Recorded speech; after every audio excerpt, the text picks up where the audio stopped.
Next, from Springfield, we hear a House debate over HB 109, which would pass $800 million in a stopgap budget to fund education and social services, among other areas. This runs about 50 minutes. I'll tell you briefly what the bill does. I'll be happy to answer questions. So in the area of human services, House Bill 109 appropriates $258 million for social service agencies who are currently not being paid through consent decrees or stopgap budget. It adds domestic violence shelters and Safe from the Start to the lines that were appropriated in our previous stopgap. It also contains language for certain agencies that were not able to execute their full contracts for the previous stopgap because of contract problems at DHS. It will allow a look-back period for programs such as the autism program, homeless youth, immigrant integration, welcoming centers, to still spend from the appropriate authority we gave them in the previous stopgap bill. So to give you just a sample of the human service categories that are included in the stopgap, we're talking about a senior meal program, grandparents raising grandchildren, grants to areas on agencing, and CCP program. That's among those in the Department of Aging. In human services, we are talking about the immigrant integration program. We're talking about grants for psychiatric leadership and other mental health services, the Project for Autism, epilepsy services, addiction treatment, the emergency food program, homelessness prevention, Children's Place, infant mortality prevention program, supportive housing services, services for homeless youth, after-school programs and youth programming, and a summer youth jobs program. In the area of public health, and that was not an exhaustive list, but a sample, and again in public health, we are funding the AIDS Drug Assistance Program, the U of I Sickle Cell Clinic, we're funding the Sudden Infant Death Syndrome Department, and we are funding the Illinois Breast and Cervical Cancer Program. In the Criminal Justice Information Authority for Violence Prevention and Interruption, we would fund both youth and adult redeploy and diversion programs and Operation Ceasefire. In higher education, the appropriation is $559 million for higher education purposes. This is $287 million for MAP, which is approximately 1.5 semesters of MAP funding that would go to families and then go directly to universities in our state. You will also see in the community college program, we have appropriated the appropriate percentage of the community college funding to be distributed according to their grant formula. But you will also see $50.3 million for career and technical education, a very important category for a lot of our community colleges also. And this is particularly important because if we do not appropriate this money, we run the risk of being in violation of a federal maintenance of effort agreement, which would cost us potentially $41 million that would have to be refunded to the feds, and the loss of federal funds moving forward. We also provide funding to the Illinois Student Assistance Commission for a variety of scholarship programs, some of which incentivize Illinois residents to get medical degrees if they come back and work in our veterans' homes. There's a similar program to incentivize teachers to get an education degree and then return to the state of Illinois and teach in underserved areas. We fund the Alternative Schools Network and Lincoln's Challenge program for youth who are going through troubled times and need additional assistance to complete their education. And we do pro rata distributions to the public universities of the state of Illinois. Ladies and gentlemen, that is a quick summary of the bill. I would be happy to answer any questions. Mr. Anderson. Thank you, Mr. Speaker. I think I'll speak directly to the bill. When we passed the stopgap budget back in June that ran through December, that was a bipartisan effort. And I think it took maybe a month or so for that work to be completed. And I know that Representative Fortner in particular was instrumental in making that happen. Now, some may disagree with the wisdom of passing that. Others might agree strongly with that it was a good idea. But we did it together, ladies and gentlemen. Not this time. Not this time. This got dropped this week. And granted, I appreciate the fact that we got a few days to look at it, but we didn't have any input into it. And that's not the way that we should be doing this. And although I'm not going to argue with Representative Harris that the programs he outlined are good and important and necessary, they are. There's not a question about that. It's how do we do this correctly? And by the way, when you do things quickly like this, we also pick up mistakes. We pick up mistakes. For example, one of the programs is the Chicago Area Health and Medical Careers Program. That's a $1.5 million new appropriation. The employees have been laid off and the program is disbanded. It's gone. You're appropriating $1.5 million for something that doesn't exist. We have an African American Family Commission and Latino Family Commission, each increased by $265,000. Neither entity is currently eligible to receive funds previously appropriated for FY17 due to non-compliance issues with reporting. They can't accept the money. Then we go to the STEM Diversity Initiative, $1.4666 million. The program ceased as of April 3rd, 2016. No employees, not currently being operated. Then we've got your Grow Your Teacher program. Now that program still exists, and since its inception, it's spent more than $20 million, and the result of that $20 million is 80 teachers who are teaching. $250,000 apiece in that case. Now I won't even argue, maybe that's a good program, but is it an emergency program? I don't think it is. And now, I don't mean to belittle these things. This is important stuff, but it's the way that we do this that matters. These could have just been mistakes, and that's fine, I accept that. But we also forget things that should be in our budgets. For example, another is that we have two DHS schools, the High School for the Deaf and the School for the Visually Impaired. Important programs. Those aren't included in House Bill 109. And of course, most of our programs are being operated by court orders or consent decrees, which includes our mental health hospitals, our early intervention, our child care. And again, my point is that this is the exact wrong way to go about it. Now, we are all here to do the right thing. I know we are, on both sides. And it's important to remember that when doing that, sometimes the hardest vote is a vote like this. At least it is for me.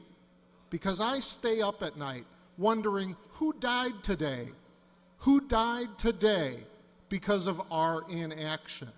And granted, some of the things that have passed with this will resolve that. But it won't resolve it all. It won't resolve it the way a budget would resolve it, a full budget. For example, this morning in mental health, we heard testimony in a subject matter hearing about how our prisons and our jails cannot handle the mental health crisis that they're dealing with. They have to release prisoners with 3 days meds and maybe a prescription for 2 weeks, if they ever follow up on it. And those were the prisons with the best equipment. Some of the downstate prisons said, we would love to have that. We have none of that. So we release prisoners with mental health issues onto the street with zero follow-up. Zero follow-up. Ladies and gentlemen, that's going to kill people. That's going to kill people, and it's going to answer my question. I wonder who died today because of our inaction. So my point here is that while it's a terribly hard decision, I am going to urge a no vote. Not because I don't feel compassion for all of these programs and all of the people. The problem is when you vote yes for this, what happens? The pressure gets released off of us again. And I know you can then call me a hostage taker, right? Feel free, it's been done before. But the reality is we don't do things around here without pressure. And so we need that pressure to get to a full budget, not a budget like this. And also remember, I suspect, maybe I'm wrong, But I suspect if this is the stopgap budget for the FY17 to finish out the year, what this means is a net reduction in higher ed and a net reduction for social services. And it's not small. In higher ed, if this is all they're going to get, it's going to be 48 to 60%. So 40% cut. For our social services, it's far worse. Domestic violence shelters, if this is it, 36% of what they received in FY16. Infant mortality, 36%. The aging program for senior meals, 38%. The community care program, 56%. Ladies and gentlemen, this is not the way to do this. I have been begging. I've done it here on the House floor. I've done it on Facebook. I've done it with constituents back home and here. Heck, I even did it last night at midnight in the rain, walking around this Capitol thinking about exactly this. And I posted about it. Not that that's that relevant, but the point is it's a constant reminder that we need a real budget and a full budget. You do this, you can go home and feel good, and I respect that, but think about all the people that you're leaving out, because you're leaving out a lot.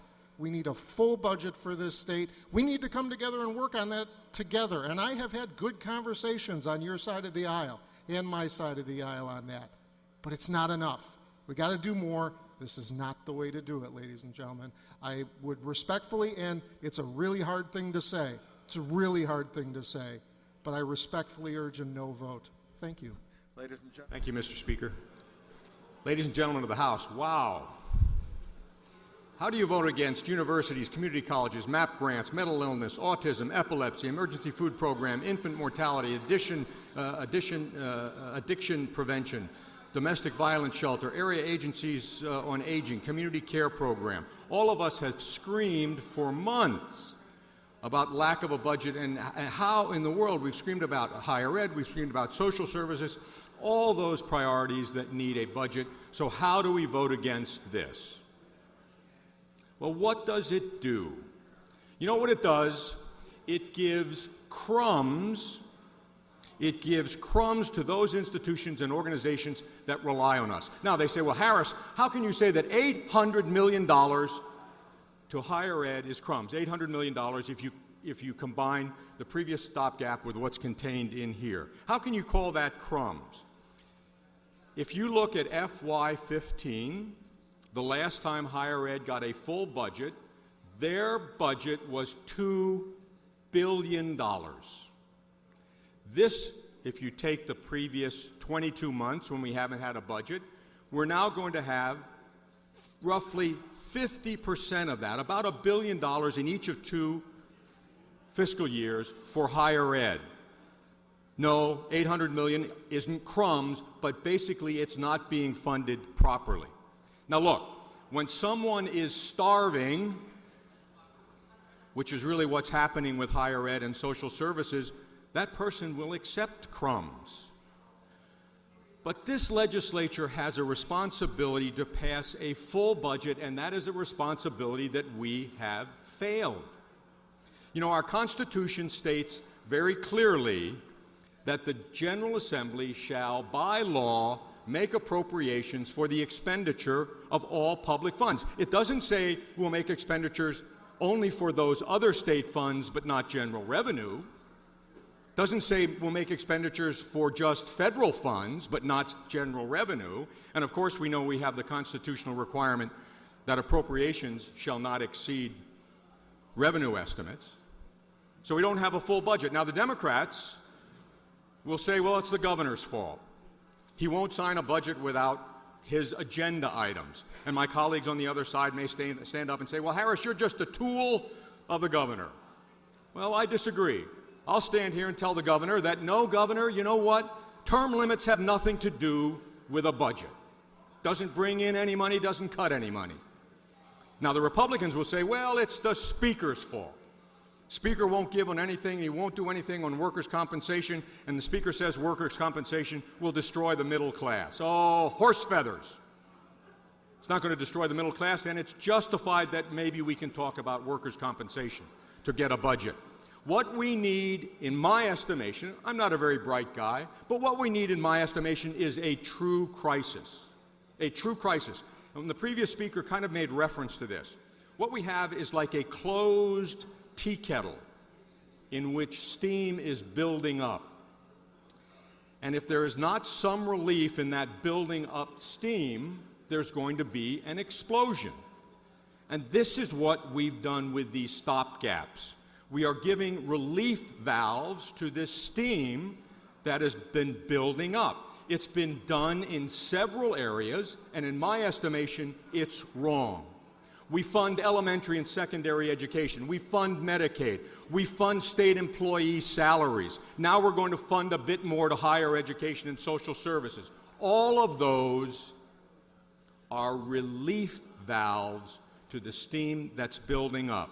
Let me tell you this. My opinion is this. If we didn't fund elementary and secondary education, if we didn't fund Medicaid, if we didn't fund salaries for state employees, if we don't fund House Bill 109, we'd have a budget, because the crisis would be so great the people of the state of Illinois simply wouldn't tolerate it. And the pressure would be so great on us, we'd have to pass a full budget. No matter what the governor, no matter what the speaker said, they'd feel the same pressure. But as long as we continue to open up these relief valves and give crumbs to those organizations that need the dollars to stay alive, as long as we continue to do that, this budget stalemate is going to continue. Now look, I am not unsympathetic to the needs of higher education and social services, but it doesn't give them the funding that they truly deserve, that they had after FY15 or when they had the FY15 budget, whether it's higher education or social services. It doesn't give them the funding they deserve. It simply says, we know there's a problem. That's a recognition here. There's a recognition that there's a problem, and we're not going to solve the problem entirely. We're just going to feed out a little bit. So, you know, we're going to keep you going, but we're not going to solve the problem. That's what we need to do, solve this problem, and you solve this problem, quite frankly, perhaps with a crisis that's even bigger than the crisis that we have, but that's the only way we're going to get a budget, and this is not going to do it. I recommend a no vote. Thank you very much, Mr. Speaker. Will the sponsor yield? Sponsor yields. Thank you. And you know I respect you, Representative Harris, and all your work that you've done on human services. We've worked a lot together, and all the members of the Human Service Committee on both sides, Human Service Appropriate too. I think we all know what we want. Everybody has mentioned it today. I'm not sure if you got this letter today, this email from the Coalition on Domestic Violence. I don't remember receiving one. I'd just like to read a small portion of it, because this is something that a lot of people on our side of the aisle have brought up as a concern in not addressing the full budget. It says, we realize this amendment would do a lot of good for other social service agencies and higher education. However, it's not a good bill for domestic violence agencies. The bill appropriates approximately only 1/3 of the funds promised to our providers by their FY17 contracts with DHS. Our providers rendered services in reliance on these contracts.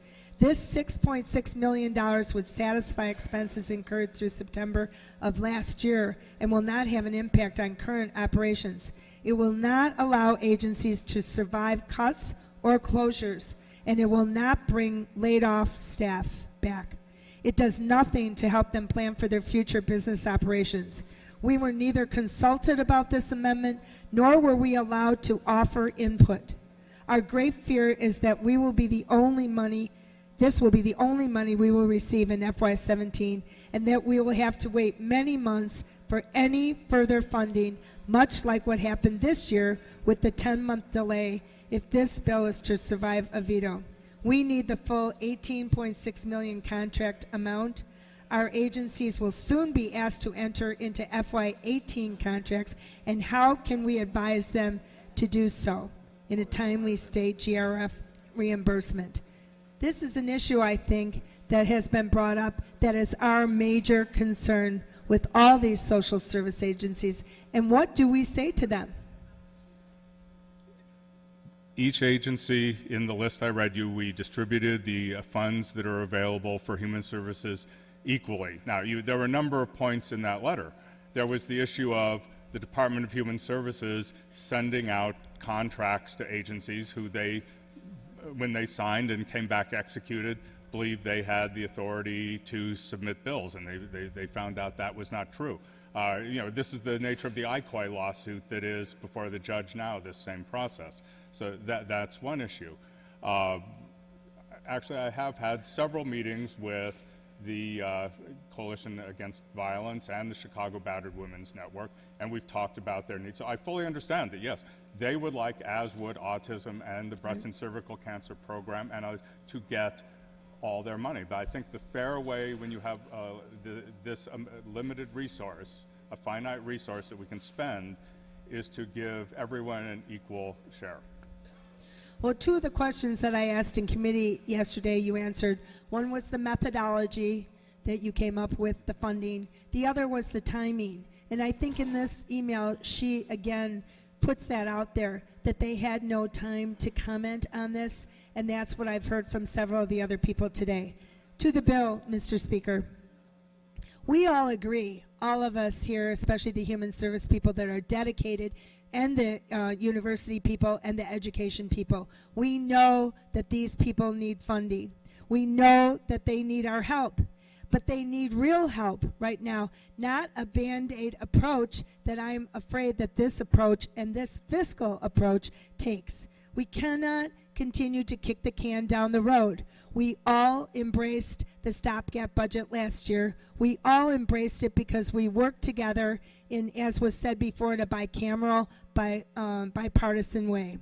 But I'm telling you right now, the real long-term fiscal effect from after what we've done this year, I think will show the bond houses, not only here in New York, it will show the corporations that are interested in moving into Illinois. It will show the university students, it will show the university professors that we do not stand on a strong fiscal footing. Do they want to risk making their decisions on a state that for 2 years in a row is only giving a stopgap budget and no real budget like almost every other state in the United States does? We did it last year, but we didn't do it thinking that we were going to move forward and this was going to become an annual budget process. Stopgap budgets are not to be an annual good fiscal budgeting process. So what I'm asking you today is that, are we going to show the rest of the residents and the families in the state of Illinois and throughout the United States that we are going to leave this state in the same status quo that it was last year, with no corrections, no moving forward in a strong fiscal footing to attract businesses to Illinois, to attract healthcare to stay in Illinois, to attract our university students who have moved out to come back, to attract our university professors who are being recruited by some of the other best educational institutions in Illinois out of our university system. This is an issue that we have to face. It is not just the contentious issue within our House of Representatives as to who's right or who's wrong. I think that this vote today and moving forward into a single budget for the state of Illinois is really what is going to sustain our state in the future as a state that people want to stay in and not move out of, a state that our students want to stay in and not move out of, and that they want to come back to and bring businesses back to and lead the family lifestyle that all Illinoisans have been proud of all their lives. Thank you. Mr. Harris, we had some robust discussions yesterday in committee, and one of the things that I asked you was, would this bill stop us from continuing to work on a full budget? No, what this legislation I hope will do will allow agencies and universities and violence preventers to continue to exist, to not not lay off their employees, to not close up their shop, not to release their clients. That's what I hope this bill will do, and I would welcome a conversation and discussion of a full budget in a bipartisan way. And I will just mention to folks on the other side who brought up that you were not invited to participate. So I will remind you that when we had a similar discussion back in January of this year, the same comment was made. Oh goodness, you were not invited to participate. And at the time, I had the letter with me, signed by all the members of the Democratic Budget Working Group on our side, to the House Republicans, also to the Senate Democrats and Senate Republicans, inviting people to come and work with us in a bipartisan way. There was not a response from the House Republicans. I have a letter from Leader Radonio saying they chose not to participate. The Senate did appoint Democratic members, but so the offer was extended to you. The offer was extended to you. The offer is still open. I would love to work with you, but I just feel it's very important to correct that record. All right, and let me continue on. To this bill, we have seen, unfortunately, what has happened over on the Senate side when they were working bipartisanly on a budget that was going through, and we saw the Republicans and the Democrats work towards a great scheme. In fact, the governor himself took credit for this grand scheme of what was going to fix us, and then at the last hour put a brick on it and killed it. So this is something that I feel that the governor is not going to be working with us in his best interest, and I would hate to see us stop and not pay some of these vital programs that we have in here. I have heard today numerous speakers from the other side of the aisle. I heard it yesterday in committee. I have heard it for the last few months on how much they care for our human service agencies, how much they want to help those human service agencies, how much they are concerned and want to help our universities keep their doors open and help the students be part of their grant, get their education and have their MAP grants.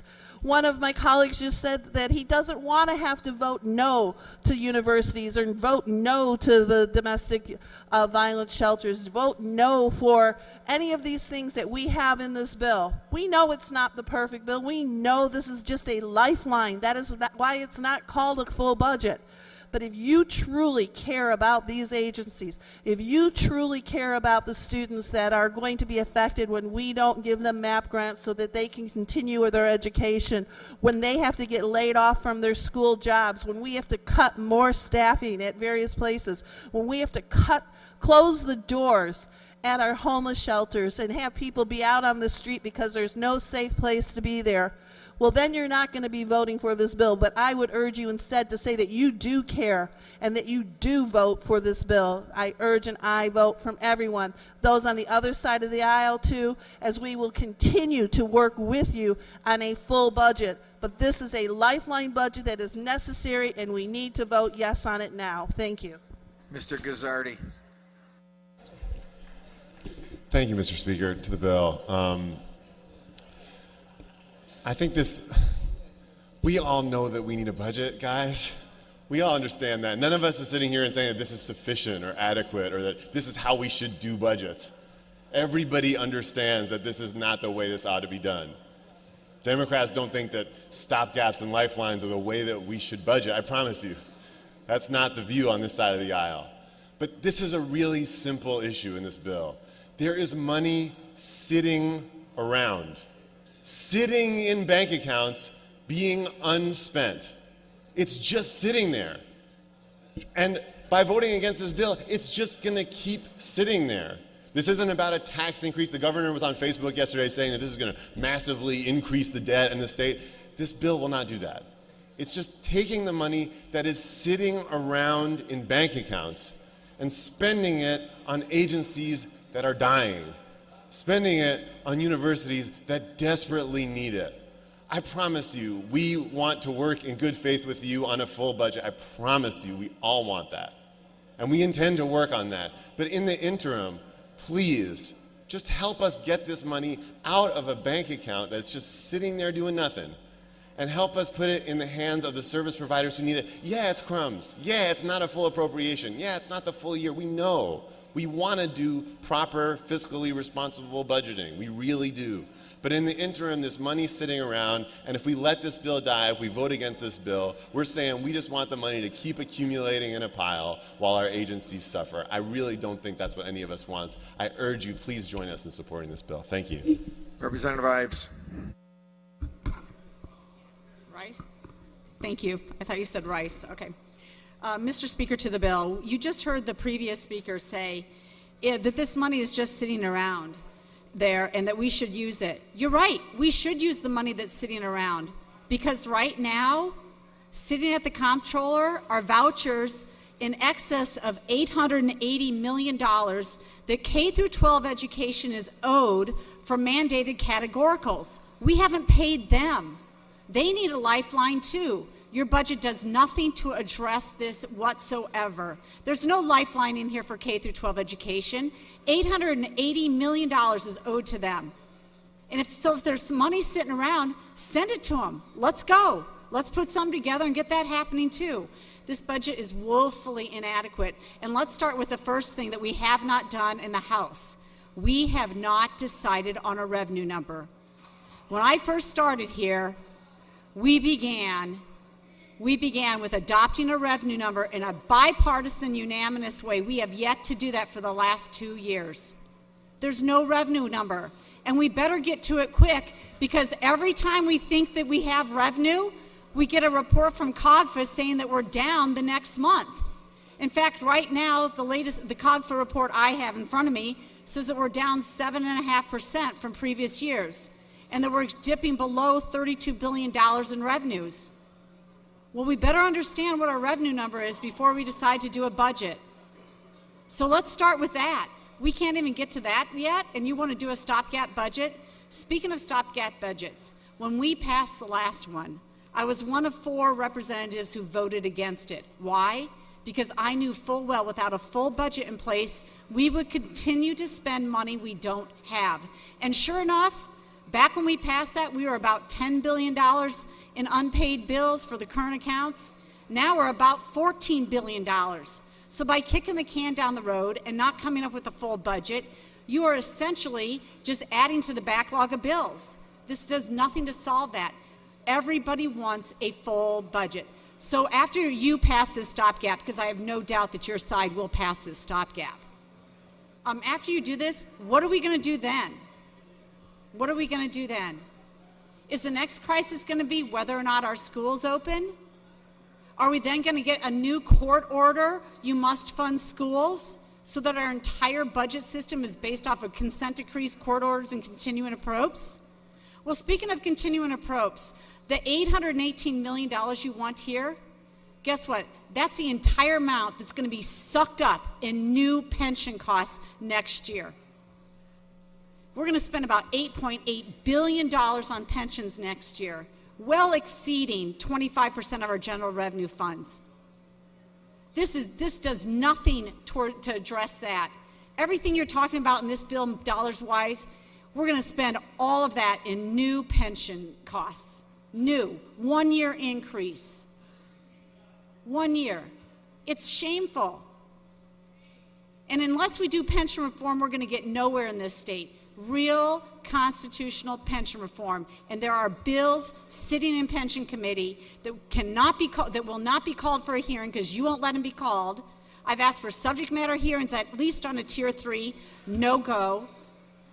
And you guys are going to sit here and monkey around with $800 million when K through 12 is owed that right now, when pension cost is going to increase that much.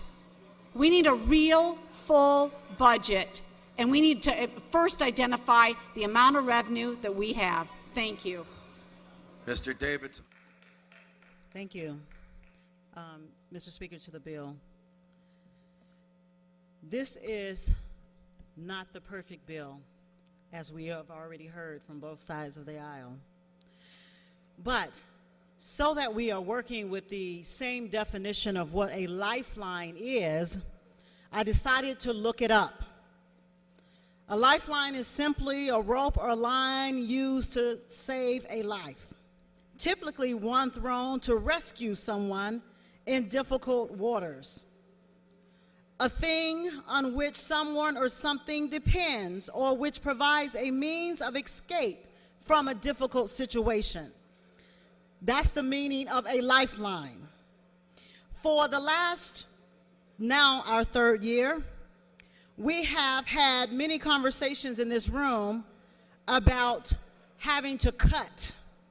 And for decades, people like me who came from the human service field, we experienced decades of cuts, year after year after year, to the point that our current full budget, if we begin to continue to cut by virtue of this audience here, we will simply be cutting out that which has been cut for 20 to 30 years. Underfunding higher ed, underfunding K through 12, underfunding human services, and every other segment of the budget. And I've heard that we need a full budget in this chamber today, which I don't believe anyone disagrees with. But the catch, public, the catch is, in order to get one, our great governor said you can't have a budget unless you give me my few turnaround agenda items that would get rid of those darn Democrats that we don't want to deal with. And he also says that we won't give you a budget unless you redraw these maps so that I can control it with my $100 million. That is why we don't have a budget. That is the only reason why we don't have a budget. And we have to be honest about that. The state of Illinois has had a budget for 190 plus years, with Democrats and Republicans operating in this same chamber. But yet, in the last 2 years, we've been unable to pass a budget because the terms of getting the budget literally decimates certain communities. It is about timing. Agencies have been struggling for the last 2 years, and we all know it.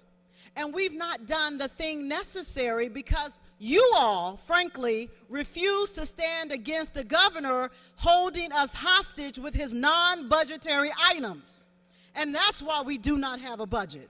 So this good faith effort on the part of this good representative is truly to do something that my husband taught me a long time ago. It's quoted as a slow beat a no. It's a colloquial term used in some urban areas that I've learned over the years that a slow beat a no. They would rather have the money now to pay those back bills than to have no money to pay any bills. And some of those agencies that you named that have closed, you close them. You close them by standing with this governor who refuses to simply pass a budget. That's why they're not here anymore. Not because we don't like them or we don't want to fund them. It's because you close them. You allow them to sink. This is a lifeline. A lifeline is designed to save a life. And we are calling on you today to step away from the governor's agenda. Step away from his proposition that we can't get a budget unless we give him that which he decides is the most important thing in Illinois.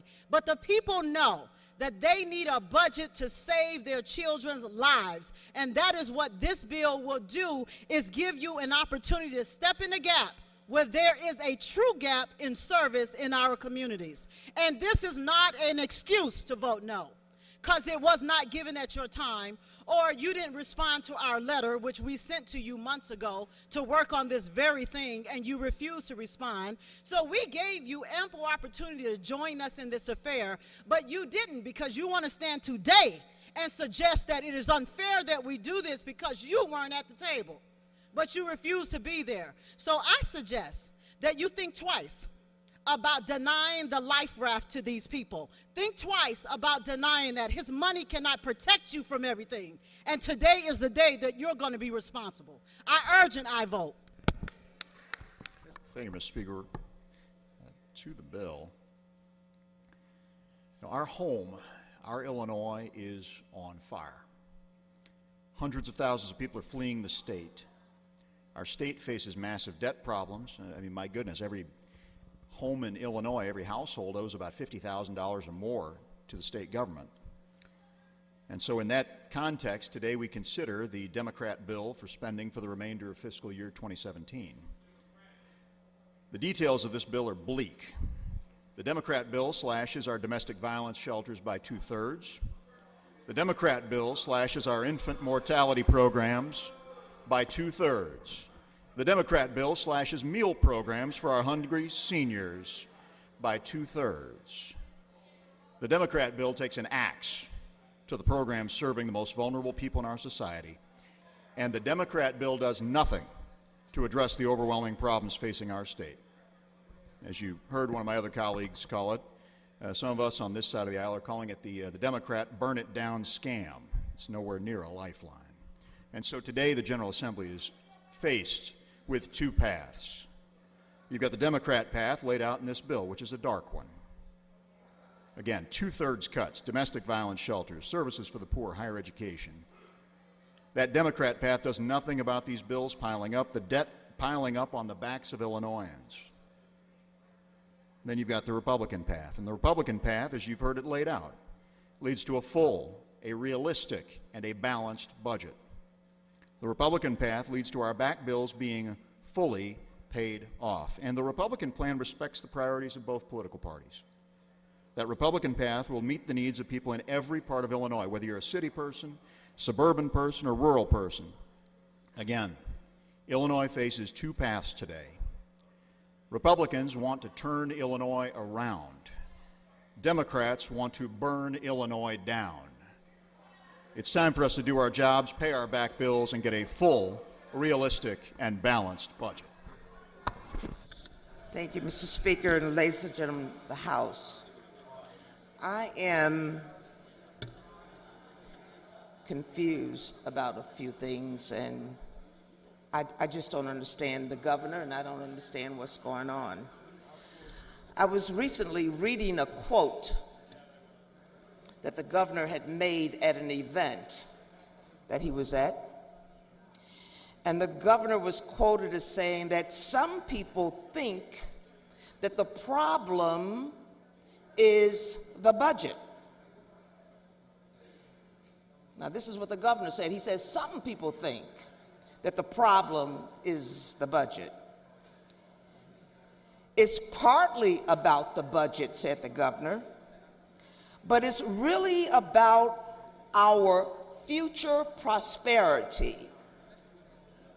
The governor said it's really about our future prosperity. It's partly about the budget. He said it's really about our future prosperity, and the future prosperity, according to the governor, it's not the working people of this state. It's not the children. It's not the senior citizen. It's not funding education. It's not keeping the roads and bridges safe for us to travel. It's not about the university. No, that's not what it's about. According to the governor, he said, it's not really about the budget. Partly it is. But what the governor said this is all about, it's about 8 Republicans that are needed to unseat the Democratic majority in the House of Representatives.